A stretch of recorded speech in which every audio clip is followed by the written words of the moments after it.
Hello നമസ്കാരം. Easy class Y മൂസിയിലേക്ക് സ്വാഗതം. ആദ്യ പാഠം നമ്മൾ നോക്കിയല്ലോ. ഇനി രണ്ടാമത്തെ പാഠം നമുക്ക് പഠിക്കാം.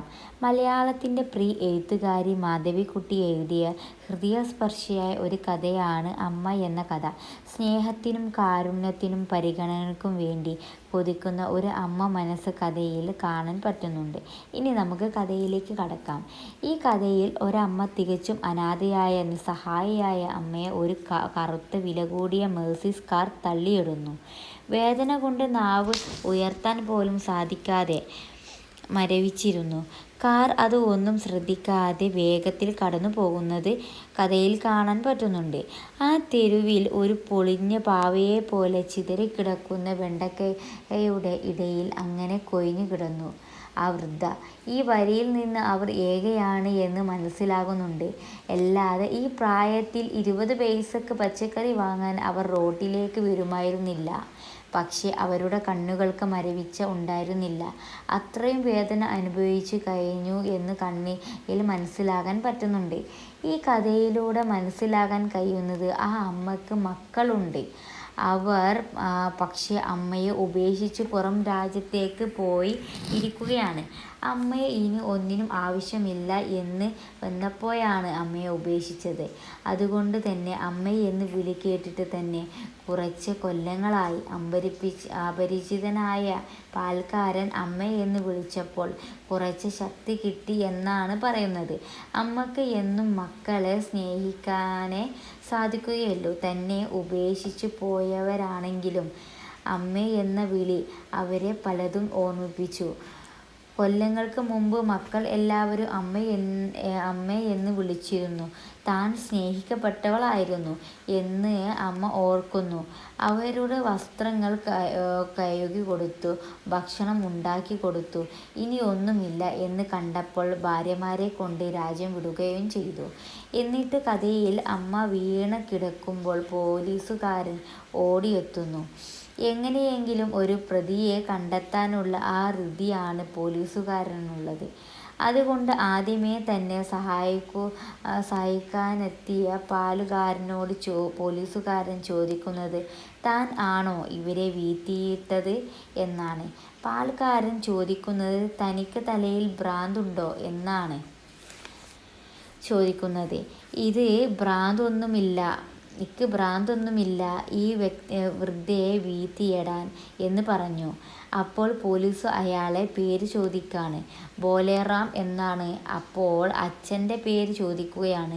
അപ്പോൾ മോതിലാൽ എന്ന് പറഞ്ഞു. പിന്നെയും പോലീസുകാരൻ കണക്കെടുപ്പ് നടത്തുകയാണ്. ദൃക്സാക്ഷിയുടെ രേഖകൾ ശേഖരിക്കുകയാണ്. പക്ഷേ നല്ലവനായ ആ പാൽക്കാരൻ എടപ്പാട്ട് കൊണ്ട് വൃദ്ധയെയാണ് ആദ്യം പരിചരിക്കേണ്ടത് എന്ന് ബോധ്യപ്പെടുത്തുന്നു. നിയമത്തെ കുറിച്ച് ബോധവാൻ ആണെങ്കിലും മനുഷ്യത്വമാണ് മാണ്ടേണ്ടത് എന്ന് ബോധ്യം അയാൾക്കുണ്ട്.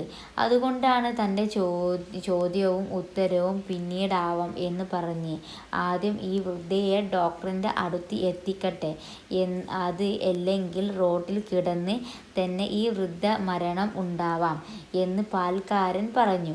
അങ്ങനെ പാൽക്കാരൻ ഒരു ടാക്സി നിർത്തി വൃദ്ധയെ താങ്ങി എടുത്ത് കിടത്തുന്നു. ടാക്സിക്കാരൻ തൻ്റെ അമ്മയാണോ എന്ന് ചോദിച്ചപ്പോൾ വളരെ വ്യക്തമായി ആ പാൽക്കാരൻ നൽകുന്ന മറുപടി അത് കാര്യമാണ്. വയ്യാത്ത കാലത്ത് പച്ചക്കറി വാങ്ങാൻ എൻ്റെ അമ്മയാണെങ്കിൽ ഞാൻ അവരെ പുറത്തേക്ക് അയക്കുകയില്ല. ഒരു പക്ഷേ ആ മക്കളുടെ സ്നേഹമില്ലായ്മ പാൽക്കാരൻ തിരിച്ചറിഞ്ഞിട്ടുണ്ടാവാം. അപ്പോൾ ഇവിടെ മനുഷ്യത്വത്തിൻ്റെ പുതിയ ഒരു മുഖം കൂടി കാണിക്കുകയാണ് ഡ്രൈവറിലൂടെ. പണം തരാം എന്ന് പാൽക്കാരൻ പറയുന്നുണ്ടെങ്കിലും ഒന്നും വേണ്ട, ഞാൻ എത്തിച്ചോളാം ഹോസ്പിറ്റലിൽ എന്ന് ഡ്രൈവർ പറയുന്നുണ്ട്. പിന്നെ അമ്മയ്ക്ക് വേദനിക്കുന്നുണ്ടോ എന്ന് ഡോക്ടർ ചോദിച്ചപ്പോൾ വീണ്ടും ആ അമ്മേ എന്ന വിളി അവരെ പണ്ടത്തെ ഓർമ്മയിലേക്ക് കൊണ്ടുപോയി. 10 വയസ്സായ മകൻ ഒരിക്കൽ അവൻ്റെ ചെറിയ കൈത്തടം അവരുടെ നെറ്റിന്മേൽ വെച്ച് അമ്മയ്ക്ക് വേദനിക്കുന്നുണ്ടോ എന്ന് സ്നേഹത്തോടെ ചോദിക്കുന്നത് അവർ ഓർക്കുന്നു. അന്ന് അവൻ്റെ കണ്ണുകളിൽ നനവ് ഉണ്ടായിരുന്നു.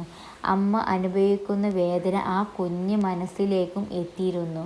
എന്നാൽ അധികം താമസിയാതെ അവൻ്റെ മനസ്സ് മാറി. ഇപ്പോൾ അവനെയും കണ്ടിട്ട് കാലങ്ങൾ ഏറെയായി എന്ന് അമ്മ ഓർക്കുകയാണ്. ഒടുവിൽ ഡോക്ടർ മുറിവൊക്കെ കെട്ടി അവരെ വീട്ടിൽ കൊണ്ടുപോയി ആക്കാം എന്ന് പറയുമ്പോൾ ടാക്സി ഡ്രൈവർ താൻ തൻ്റെ വണ്ടിയിൽ അമ്മയെ വീട്ടിൽ എത്തിക്കാം എന്ന് പറയുന്നു. വീടിൻ്റെ മുമ്പിൽ എത്തിയപ്പോൾ അമ്മയെ മക്കളുടെ അടുത്ത് ആക്കിയിട്ടേ ഞാൻ മടങ്ങുന്നുള്ളൂ എന്ന് ഡ്രൈവർ അമ്മയോട് പറയുന്നു. അവിടെയും അമ്മ മക്കളെ കുറ്റപ്പെടുത്താതെ പറയുന്നത് കുട്ടികൾ പേടിക്കുമെന്നാണ്. ഒരു കള്ളം അമ്മ പറയുകയാണ്. മക്കൾ താഴാതെ നിൽക്കാൻ ആണ് അമ്മ അങ്ങനെ പറയുന്നത്. എന്നിട്ട് അമ്മ ആ ഒരു ഡ്രൈവറിനെ യാത്ര അയച്ചു. എന്നിട്ട് അമ്മയുടെ കഴുത്തിൽ ഉണ്ടായിരുന്ന ആ ചെറിയ ചാവി എടുത്ത് വാതിൽ തുറന്നിട്ട് ആ വീട്ടിലേക്ക് കടന്നു. വേറെ ആരും ഇല്ലാന്ന് നമുക്ക് ആ ഒരു ദൃശ്യത്തിൽ തന്നെ നമുക്ക് കാണാൻ വേണ്ടി പറ്റും. വീട്ടിൽ വേറെ ആരും ഉണ്ടായിരുന്നില്ല, ആ അമ്മ മാത്രമായിരുന്നു. പച്ചക്കറി വാങ്ങാൻ പോയിട്ട് പച്ചക്കറി ഒന്നും കിട്ടാതെയാണ് പാവം വീട്ടിലേക്ക് വന്നതല്ലേ. വെള്ളം പോലും ഇല്ലായിരുന്നു എന്നാണ് അമ്മ കുടത്തിൽ നോക്കി പറയുന്നത്. അങ്ങനെ ഒന്നുമില്ലാതെ ആ പാവം തറയിലായിരുന്നു കിടന്നിരുന്നത്. നമുക്ക് ഈ കഥയിലൂടെ കാണാൻ പറ്റുന്നത് ഒരു പാവ അമ്മയാണല്ലേ. പ്രായമായപ്പോൾ കുഞ്ഞു മക്കളെ പോലെ ആയിരിക്കും പ്രായമായാൽ ആളുകളുടെ സ്വഭാവം എത്തുക. ആ ഒരു സമയത്ത് ശുശ്രൂഷിക്കുന്ന ടൈമിലാണല്ലേ മക്കളെല്ലാവരും പോയത്. ഏതായാലും ഈ ഒരു കഥ നിങ്ങൾക്കെല്ലാവർക്കും മനസ്സിലായി എന്ന് ഞാൻ വിചാരിക്കുന്നു.